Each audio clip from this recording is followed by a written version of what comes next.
Bismillahirrahmanirrahim. Assalamualaikum warahmatullahi wabarakatuh.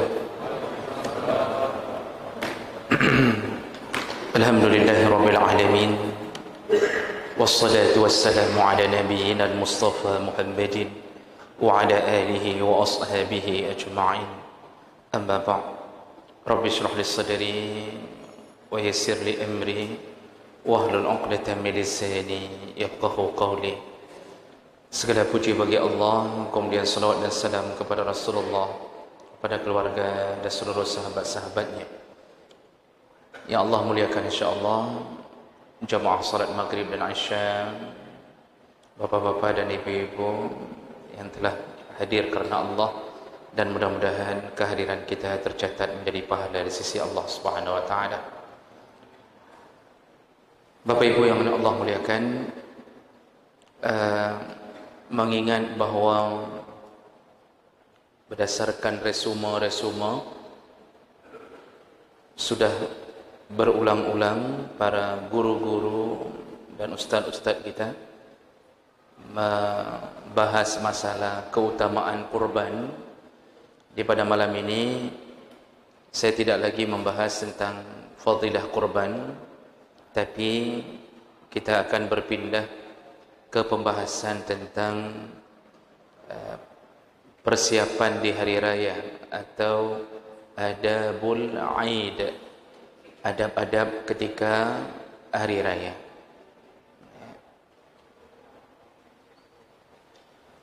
Kita tahu bahawa salat di Idul Fitri dan Idul Adha itu hukumnya sunnah muakkad. Sunnah muakkad. Jadi bagi mereka yang tidak ada uzur, tidak layak meninggalkan salat ini, dan pahalanya besar di sisi Allah Subhanahu wa taala. Oleh karena itu hendaknya seseorang menyempurnakan pengetahuannya untuk melakukan sunnah-sunnah Nabi di hari raya tersebut. Nah, apa saja yang dianjurkan oleh Nabi sallallahu alaihi wasallam? Yang pertama, keluarlah menuju ke tempat salat hari raya dalam keadaan an-niyatul hasanah, berniat yang baik. Artinya benar-benar ikhlas karena Allah, melakukan ketaatan kepada Allah. Jadi jangan ada niat selain daripada itu, walaupun tujuannya baik. Karena ada orang yang keluar untuk hari raya, itu ada yang model untuk bertemu temannya. Jadi dalam bahasanya, katrip anak merempok, mungkin merempok dengan SD. Mungkin bisa jumpa teman-teman SD nanti, maka dia bersemangat pergi ke sana, bukan karena ketaatannya kepada Allah. Ini berbeda. Innamal a'malu binniyat. Semua pekerjaan didasarkan kepada niat seorang hamba. Mungkin saja ada yang datang karena terpaksa, tidak enak dilihat sama tetangga, sudah 10 kali tidak pernah solat hari raya, maka tahun itu terpaksa datang. Nah, bisa jadi. Jadi semua berangkat dengan niat. Kita pun dibangkitkan oleh Allah berdasarkan niat masing-masing. Jadi hendaknya melakukan salat Idul Adha, lakukanlah karena Allah Subhanahu wa taala. Berikutnya, al-ightisal. Hendaknya seseorang sebelum salat mandilah lebih dahulu. Hendaknya mandi lebih dahulu. Rasulullah sallallahu alaihi wasallam disebutkan oleh Ibnu Umar, yaghtasilu yaumal fitri qabla yaghdu lil musalla. Beliau selalu mandi ketika sebelum menuju ke tempat salat di hari raya. Di sini Idul Fitri, tapi yang dimaksud sama, yaitu Idul Adha juga sama hukumnya. Jadi mandi itu mandi sunnah hari raya. Cara mandinya, sebahagian ulama mengatakan mengikuti tata cara mandi junub. Ada yang sebahagian mengatakan boleh mandi biasa tapi berniat mandi untuk Aidil Adha. Jadi kalau mandinya seperti mandi junub, otomatis menjadi cara mandi yang khusus. Nah, mandi ini berpahala. Bukan mandi mubah, mandi ini berpahala. Dan diutamakan jangan sampai melewatkan bersiwak. Karena urusan bertemu dengan orang ramai, selalu Islam mengajarkan untuk bersiwak. Kalau urusannya bertemu dengan orang ramai, pasti disuruh sikat gigi. Makanya Rasulullah mengatakan, laula an asyqa ala ummati, seandainya tidak berat bagi umatku, sungguh la amartahum biswak inda kulli wudu, pasti aku akan mewajibkan sikat gigi di setiap wudunya untuk salat. Kenapa? Berhubungan dengan salat berjamaah. Jadi bau mulut dijaga sebelum datang untuk menemui orang banyak. Dan itu salah satu yang sangat-sangat dijaga dalam Islam. Karena bau mulut, walaupun yang punya mulut kita, yang punya bau kita, tapi begitu keluar, yang terganggu orang. Kalau kita mungkin enggak terganggu lagi. Sama seperti pengutip sampah. Itu tidak merasa terganggu dengan bau sampah, tapi yang terganggu orang. Jadi jangan sampai kita salat hari raya dalam keadaan berbau mulut, dan itu membuat tidak nyaman orang di samping kita. Jadi seandainya ada saf lain yang dia bisa pindah, mungkin dia pindah. Nah, jadi jangan sampai terjadi begitu. Dan biasanya kalau orang sudah berbau mulut, itu orang yang salat di samping gayanya sudah berbeda. Jadi dia mungkin sebelah tangan takbir, tapi sebelah lagi dia mencoba menutupinya begini. Atau nanti habis salat, dia akan berusaha segera maju ke depan untuk melewatkan kita di belakang. Atau dia langsung ke belakang, jadi tidak merasa nyaman. Nah, ini yang penting kita jaga. Lalu sunnah berikutnya yaitu at-tatayyub. Hendaknya seseorang memakai minyak wangi. Jadi solat hari raya itu sangat-sangat disunnahkan memakai minyak wangi. Bagi laki-laki, minyak wangi ini tidak menjadi masalah apapun, tapi bagi perempuan memakai terlalu berlebihan sampai menjadi fitnah bagi yang mencium aromanya, ini bisa mendapatkan dosa. Karena Rasulullah berkata, ayyuma imra'atin ista'tarat, semua perempuan yang memakai minyak wangi berlebihan, liyajida rihahan nas, agar tercium aromanya oleh laki-laki. Jadi dia ada niat terbersit supaya laki-laki merasa nyaman ketika bertemu dia, sehingga dia menyiramkan tubuhnya dengan minyak wangi. Apa kata Rasulullah? Fahiya zaniyah. Hari itu dia dihitung sebagai orang berzina. Perempuan memakai minyak wangi berlebihan dengan niat dinikmati oleh laki-laki, ada bersitan niat. Nah, ini hari itu malah dihitung dia sebagai penzina, kata Rasulullah.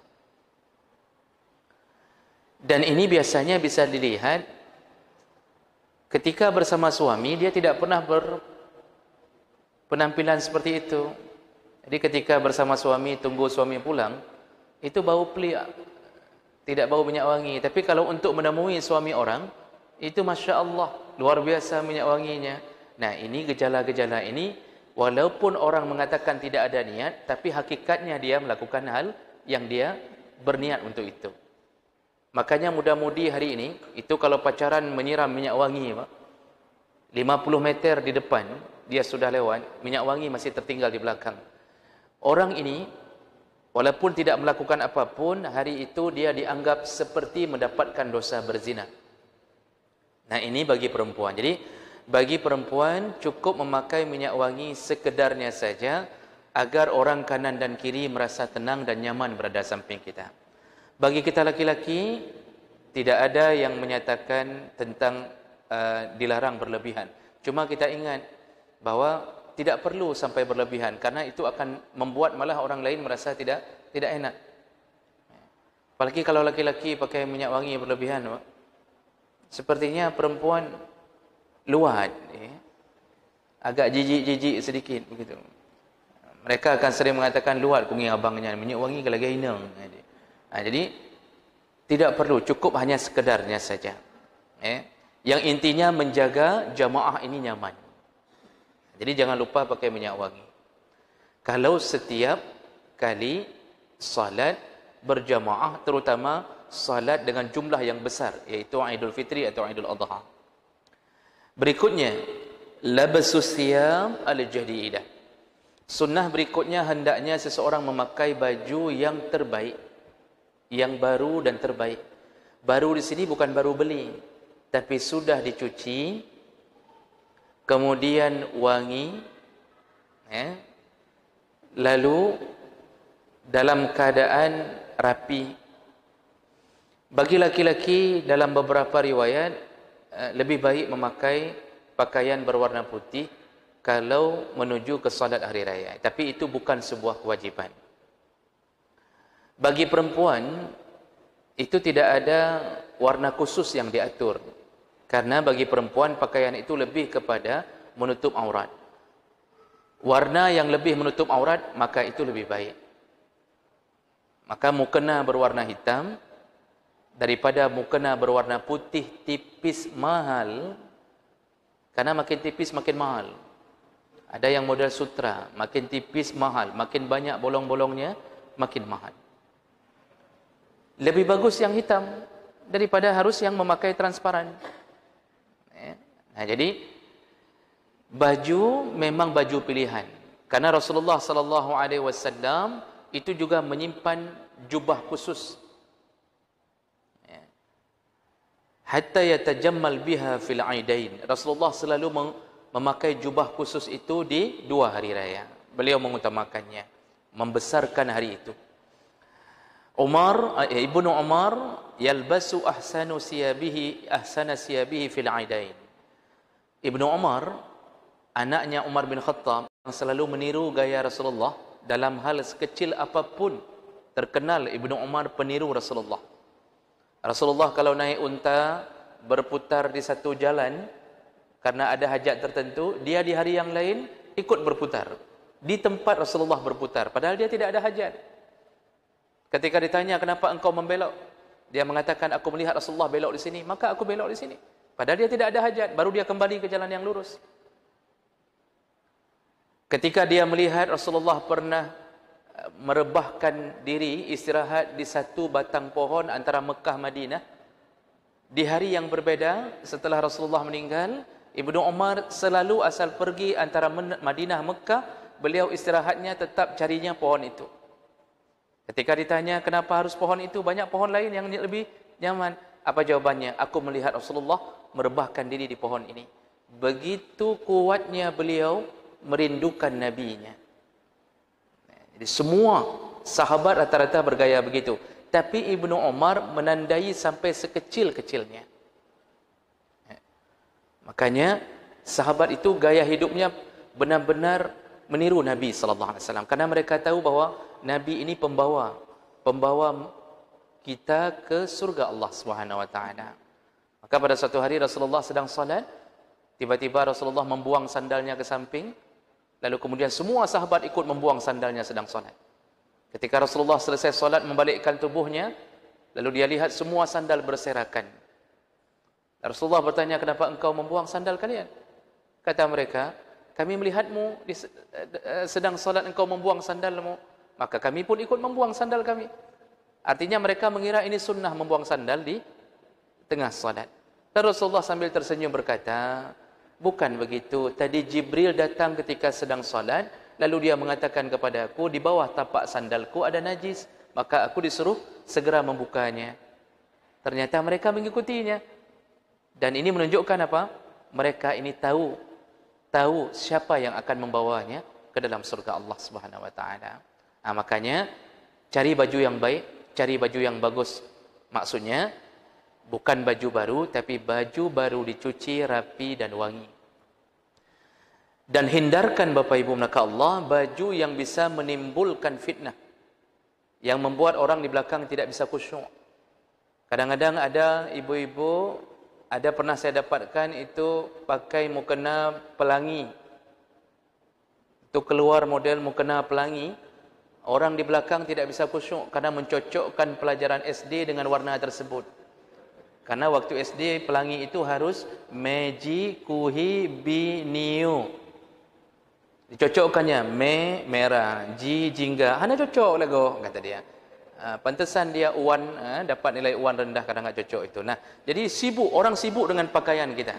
Jadi jangan pakai baju yang kira-kira mengganggu. Termasuk baju berpola. Gambar burung, gambar sesuatu yang kira-kira punya pola, sehingga orang sibuk mencocokkan pola. Di sini kok bulat, di sini kok petak. Ini salah cetak nih. Ini orang sibuk di belakang. Ini baju-baju ini sebaiknya dihindarkan. Utamakan baju yang tidak menimbulkan fitnah.